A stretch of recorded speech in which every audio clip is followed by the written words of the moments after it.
United states of আমেরিকাতে একটা conference হয়েছিল। ওই কনফারেন্সটা হচ্ছে পৃথিবীর যত ধর্মগ্রন্থ আছে সবগুলো ধর্মগ্রন্থের 10 মিনিটের আবৃত্তি শোনানো হবে। কয় মিনিট? চিল্লায় বলেন।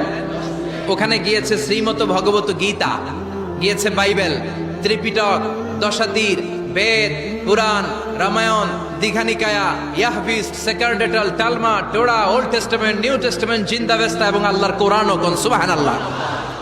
চীনের প্রাচীন ধর্ম কনফুসিয়াসের পাণ্ডুলিপি গিয়েছে।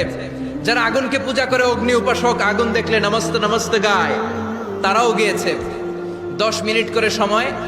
এই কনফারেন্সের উদ্দেশ্য হচ্ছে এইটা চেক করা, in order to check which book, which recitation of the holy book is the most excellent recitation ever. কোন বইয়ের আবৃত্তিটা বেশি সুন্দর লাগে। 10 মিনিট করে সময়। সব ধর্মের ধর্মীয় কিতাবের শায়েকরা, গুরুরা, ধর্ম নানকরা আর ফাদাররা আর কারীরা বসেছে। বিচারকের সামনে 2টা বাটন, একটা গ্রিন বাটন, একটা রেড বাটন, একটা সবুজ বাতি, একটা লাল বাতি। আবৃত্তির সময় 10 মিনিট। চিল্লায় বলেন কয় মিনিট? সবুজ বাতিতে চাপ দিলে আবৃত্তি শুরু, রেড বাটনে চাপলে আবৃত্তি শেষ। প্রথমে ডাকা হয়েছে শ্রীমত ভগবত গীতা। 10 মিনিটের জন্য যে পড়তে শুরু করেছে, ওম নমো ভগবতী বাসুদেবায়। 10 মিনিট পড়েছে। পড়ার পরে বিচারক রেড বাটনে প্রেস করেছে, সময় শেষ, নেমে গিয়েছে। এরপরে ডাকা হয়েছে ত্রিপিটক, বিনয় পিটক, শাম পিটক, অভিধর্ম পিটক মিলে 3টা পিটক। এটা বৌদ্ধ ভাইদের কিতাব। এরা বলে ওম শান্তি, ওম শান্তি। আসলে মিয়ানমারে ওরা যা করছে ওদের বলা দরকার ওম অশান্তি, ওম অশান্তি। ওরা বুদ্ধাং শরণং গচ্ছামি, ধাম্মাং শরণং গচ্ছামি পড়তে পড়তে 10 মিনিট শেষ, চলে গেল। এরপরে ডাকা হলো দশাতীর, দশাতীরের ওরাও পড়লো। এরপরে ডাকা হলো গ্রন্থ সাহেব, পড়লো। জিন্দাবেস্তা পড়লো 10 মিনিট। এরপরে ডাকা হলো ভ্যাটিকান সিটির পোপকে। গত মাসে পোপ আসছিল না? এই পোপের আগের পোপ, তাকে ডাকা হলো to recite the Holi Bible for 10 minutes. 10 মিনিটের জন্য বাইবেল পড়তে আসেন। উনি এসে ওনাদের বাইবেল পড়ে গেল 10 মিনিটের জন্য। ওনার বাড়ি হচ্ছে ভ্যাটিকান সিটিতে, ইটালির রোমের মাঝখানে স্বায়ত্তশাসিত একটা আলাদা দেশ আছে। ওইখানে শুধু পোপরা থাকে, যারা বিয়ে টিয়ে না করে খ্রিস্টানদের ফাদার, প্রোটেস্ট্যান্ট, অর্থোডক্স আর রোমান ক্যাথলিক, ওরা সেইখানে রাজ্য স্থাপন করেছে। গোটা বিশ্বের খ্রিস্ট ধর্মকে তারা চালায়। তারা 10 মিনিট সব ধর্ম গ্রন্থের আবৃত্তি এবং তেলাওয়াতের পরে সর্বশেষে মুসলমানদের ধর্মগ্রন্থ কোরআন আবৃত্তি করার জন্য ডাকা হয়েছে। এসেছে মিশরের কারি Abdul Basit ibn Abdus Samad. যারা ওনার তেলাওয়াত শুনেছেন দেখবেন উনি তেলাওয়াত করে আবার সময় নেয়, আধা মিনিট শ্বাস নেয়, আবার লম্বা দম নিয়ে তাল লয় নিয়ে টান দেয়, আবার পিছন থেকে টান দেয়। তাকে ডাকা হলো now the representative of Muslim community Abdul Basit ibn Abdus Samad will now recite the holy book Quran for 10 minutes. মিশর থেকে আসা মুসলিম জাতির প্রতিনিধি তাদের ধর্মগ্রন্থ কোরআন নিয়ে এবার 10 মিনিট তেলাওয়াত করবে। কয় মিনিট? উনি দাড়ি রাখেন না, ক্লিন শেভ, পাতলা একটা চাদর আর জুব্বা পরে চলে এসেছে মাইকের সামনে। এসে আউযু বিল্লাহি মিনাশ শাইতানির রাজীম বলে টান দিয়েছে। সময় কয় মিনিট? উনি সূরা ফাতিহা পড়তে সময় নিয়ে নিছে 13 মিনিট। শ্রীমত ভগবত গীতাওয়ালারা হাততালি দেয়, সময় শেষ, কোরআন গেছে। কিন্তু কি আজীব তামাশা, বিচারক তো লাল বাতি চাপে না। বিচারককে লাল বাতি চাপার বিষয়টা ভুলিয়ে দিয়েছে কে? কেউ যেটা পারে না সেটা পারে কে? আব্দুল বাসিত কয় এই তো সুযোগ পাইছি আমি। বিচারক যেহেতু লাল বাতি চাপে না, আমি আরেকটা সূরা ধরি। উনি কোরআনের সবচেয়ে সুন্দর সূরা, সূরা আর রহমান তেলাওয়াত শুরু করলেন। উনি উনার গলায় আল্লাহ যত সুর দিয়েছিলেন সব সুর, দরদ, আদর ঢেলে দিয়ে সুরের ঝংকার তুলে পুরো কনফারেন্সকে মাতিয়ে দিলেন। 15 মিনিট হয়ে যায়, বিচারক লাল বাতি চাপে না। 20 মিনিট, 25 মিনিট, 30 মিনিট হয়ে যায়, লাল বাতি চাপে না। এদিকে অর্গানাইজিং কমিটির প্রধান চেয়ার থেকে উঠে এসে বিচারকের গায়ে ধাক্কা দিয়ে বলে, এই man, what's the hell are you doing here? What's wrong with you? Why aren't you pressing the red button? লাল বাতি চাপোস না কেন? ওরে ধাক্কা দেওয়ার পরে বিচারক ভূত দেখার মতো চমকে উঠছে। কি? হ্যাঁ, লাল বাতি।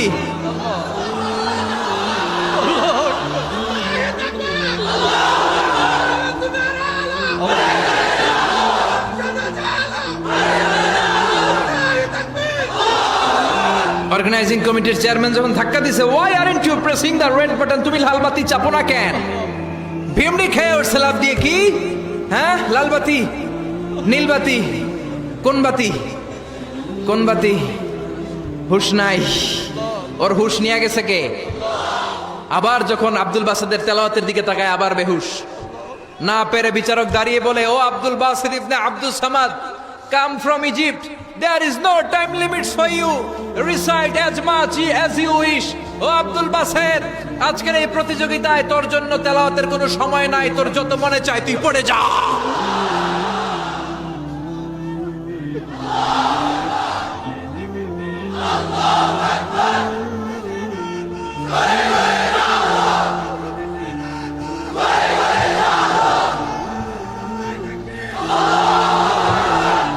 চল্লিশ মিনিট সময় ধরে গোটা মুসলিম বিশ্বের অহংকার, মিশরের সবচেয়ে বড় কারি Abdul Basit ibn Abdul Samad গলার সব দরদ আর সুর উজাড় করে কনফারেন্স রুমে সূরা আর রহমান তেলাওয়াত করলেন।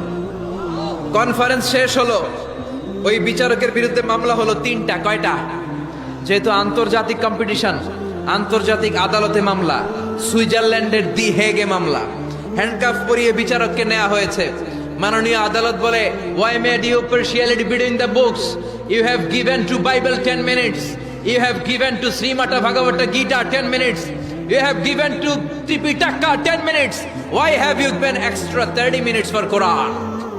সব ধর্মগ্রন্থরে 10 মিনিট দেওয়ার কথা, বাইবেলরে দিলি 10, শ্রীমত ভগবত গীতারে দিলি 10, ত্রিপিটকরে 10, কোরআনরে অতিরিক্ত 30 মিনিট, মানে আগের 10 আর 30 মিলে 40 মিনিট দিলি কেন?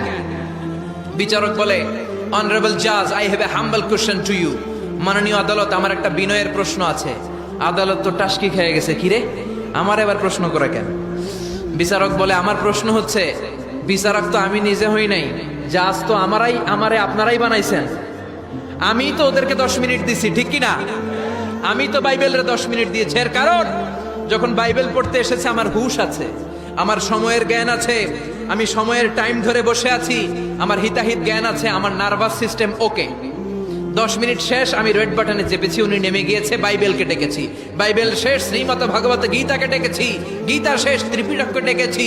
কিন্তু এই মিশরের কারি আব্দুল বাসেদ জুব্বা একটা পরে কোরআনটা হাতে নিয়ে মাইকের সামনে এসে কি যে বলে একটা টান দিল, ওই টান দেওয়ার সাথে সাথে আর আমার হুঁশ নাই। আমি কি সাগরের উপর, নাকি মহাশূন্যে, নাকি জমিনের অতল গহ্বরে? আমি কোথায় বসে আছি, আমি কোথায় দাঁড়িয়ে আছি, আমি নিজেই জানি না।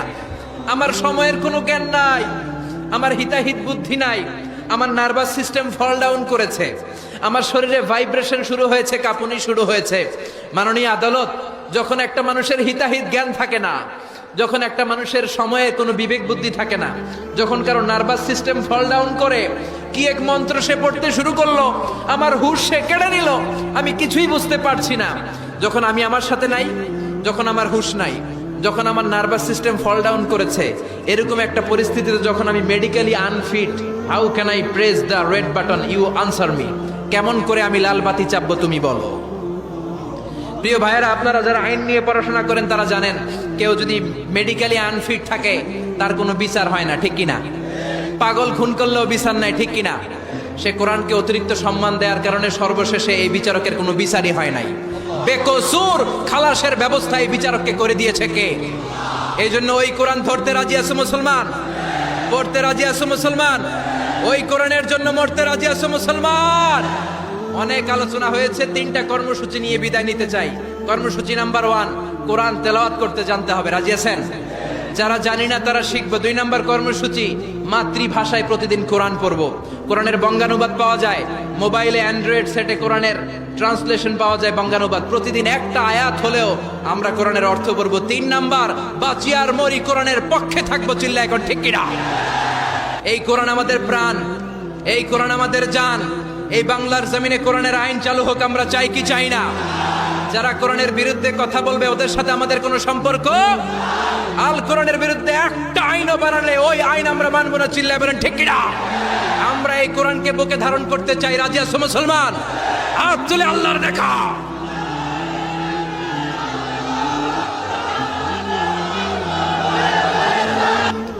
আল্লাহ আমাদের সবাইকে কথাগুলো বুঝার ও আমল করার তৌফিক দান করুক, আমরা বলি আমিন। ওয়া আখির দাওয়ানা আলহামদুলিল্লাহি রাব্বিল আলামিন।